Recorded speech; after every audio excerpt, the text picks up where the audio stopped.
To the spammers. Hi, I'm Brian Pombo. Welcome back to Brian J. Pombo Live. I have to apologize a little bit. I've got a bit of a remaining frog in my throat from those of you who may have seen earlier. I was quite sick for a few days. One day in particular was really tough, the one that I videotaped. And then since then it's just been slowly working its way out of my system. And so here we are. Today I'm feeling pretty good, trying to stay away from people just in case I'm a little contagious, but I don't think it's anything than a minor cold. But neither here nor there. One of the things that I've been seeing a lot of, especially if you're a podcaster, you've seen this a lot, if you frequent places like LinkedIn. So LinkedIn is a business social media site, and being that I do podcasting and have myself labeled there as such, I get an extreme influx of people wanting to connect with me that are specifically podcast promoters. They almost have an identical script that they use when reaching out to me, where they're saying, and I should have brought one here so you could see it, but basically, I'm an expert at promoting podcasts. If you have a podcast on Apple, then I can help get it out there and find the listeners you need, and so on and so on. And it's the same thing almost every time. So somebody is training these people on how to do this. They're probably charging these people something so that they can become these podcast promoters and just have fish in a barrel all day long, paying them oodles of money. All they have to do is send out these messages through social media and email and everything else. And I'm sure, here's the thing about the prospecting game, and I want to get into this for a second. Just the concept of spamming. It's a bit of a misnomer, but if you understand what most of us mean by spam, most of us mean it's unsolicited. So especially in terms of email in the United States, having something unsolicited. I'm sorry, I had to move my chair. I've got noises back here that I keep bumping in. So you've got an unsolicited thing, and in America, you can't send an email unless you have gotten permission to send an email. So anything that has not gotten previous permission of some sort is technically spam. That's just the term we use. I read up on it. It started somewhere in the 1990s, and it's just a general idea. There's no strict terms of what spam is, but it's a message you don't want to hear. And there's a lot of marketing messages that people don't want to hear. Interruption marketing works solely off of that. You can't call all commercials that are on television spam, even though they're unsolicited. You're not asking for them, and most of the time you're not interested in them. But that we don't call that spam. It all depends on how it's in the eye of the beholder, so to speak. So if you keep that in mind, going back to these folks, I kind of feel sorry for these folks because I talk to them, and they're not a robot. So a lot of times you have robotic spam, especially over email. It doesn't know who you are or why or anything else. You fit into some algorithm with their program, and they sent something out to you. And this is the funny thing about it is they wouldn't do it if it didn't work. Okay, they do it once if it didn't work, but they wouldn't do it over and over and over again.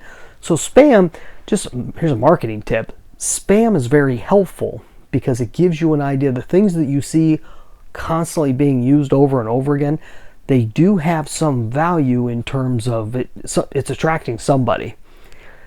But I found that the more human and the smaller the groups are that are trying to get in touch with you, and when it's not real slick in terms of its messaging, those tend to be people that they're doing it because somebody told them that they should do it. And most of them aren't very good at it. They're not, I'm going to give you some tips. So if you're a spammer, if you're a person who most people would be considered spam, I feel for you. Because the prospecting game, if you are in the process of reaching out to find somebody to work with, in any sort, or whether you're selling them something, whether you're looking for a partner, whether you're looking that there are many ways that prospecting occurs. And if you're doing this and you're legitimate and you want to make a good splash, differentiate yourself. One of the things that I've been doing lately is I've been sending a message back, and what makes you different from all the other podcast promoters out there? What are you going to do that's different from everybody else? And just leave it at that and see what comes back. Most of the time they don't come back with much, or they change the subject. If you can find a way to start, look at what everyone else is doing and do something different. Okay, I don't care if it's an absolute proven program. You could work with a proven program. You send enough messages out. This was the point I kept trying to get to. When it comes to prospecting, you send enough messages out, you're going to find somebody. It's that sucker born every minute or what have you, but there's always somebody that's going to bite. Which is why spam works. The reason why spam works, and we have this horrible thing that occurs to us on a regular basis, no matter who you are, you're getting it at some level, via text or social media or whatever. It works. It doesn't, and if you've ever responded to any of them, you're automatically encouraging it. So I don't respond to anything that sounds canned or appears to be a robot, appears to be just a generic thing. When they're more specific and they're asking for a conversation, I will engage from time to time. But I put it back on them. So if you are one of these people trying to reach out to others, make it more about that person than about you. And say, you may have been getting this message and that message, especially if you've got a lot of competition. So even if you're in competition, this is one of the things I talk about, 9 ways to Amazon proof your business. The main focus of this book that I wrote is all on overcoming competition. So the real problem, if you're in this mode, let's say you're helping people promote their podcast, you got to differentiate yourself. And so you got to go out there and say, you may have gotten messages that say this, or this, or this. There's a whole bunch of problems with that. You got to watch out for these guys out there. I'll tell you, there's some major things they're missing. There are 7 things you should never do with your podcast, and there are 8 things that you should absolutely do to promote your podcast. And you can find those out just by watching this video.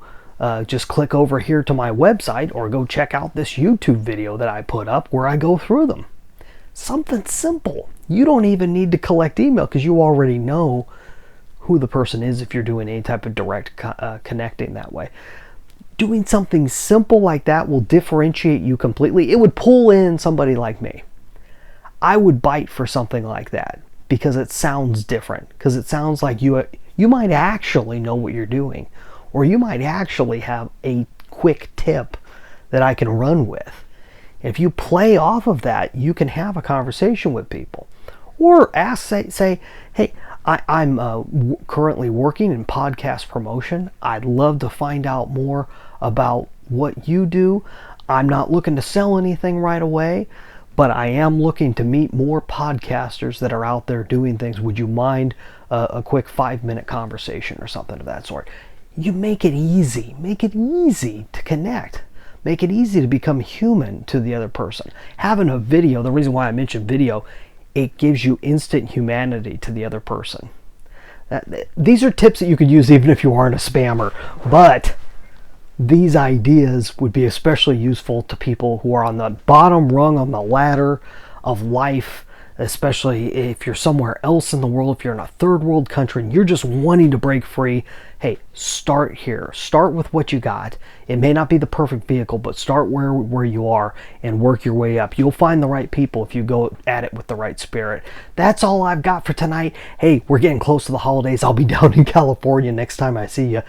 You have a good one. We'll see you tomorrow. In the meantime, get out there and let the magic happen.